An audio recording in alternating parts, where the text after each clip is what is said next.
toiset aseita ja sitten otetaan. Noniin. Tässä on joku ase. MP5. Mistä ostin, en muista. MP5. Joku MP5.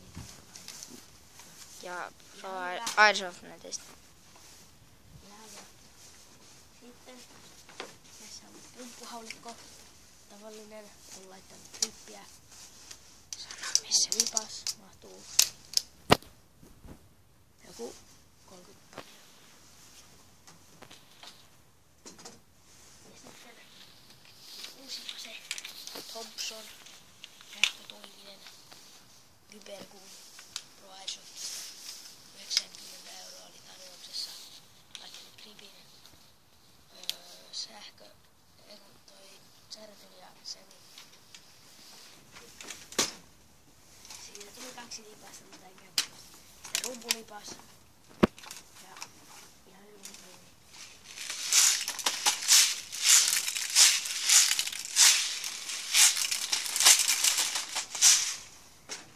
Nyt Pro aseen.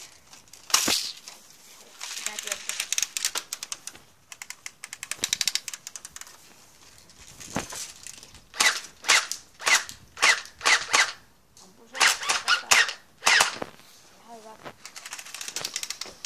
Sitten kammot. Sitten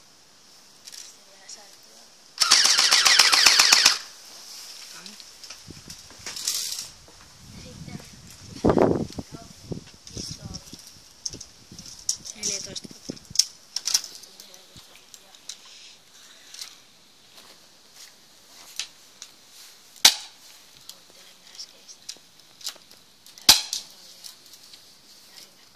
Sitten mulla on Pro Airsoftista maski. Ja sitten mulla on tukutakki aina ja huppari. Ja housut.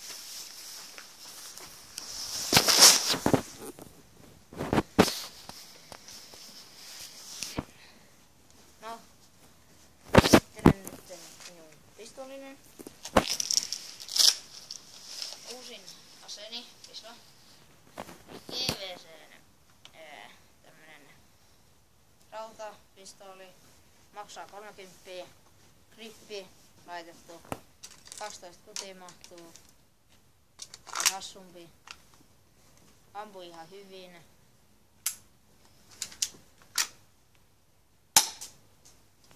Ei huonompi. Sitten seuraavana on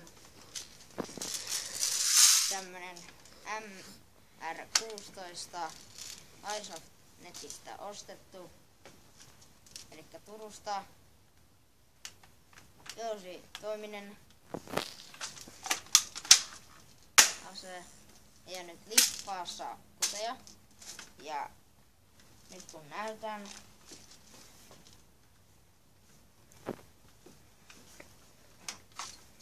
Niin, tossa on toi. Muovinen. Tossa on toi pitää laittaa alas, tonne jumiin. Ja sitten mulla on toinen lipas tässä, joka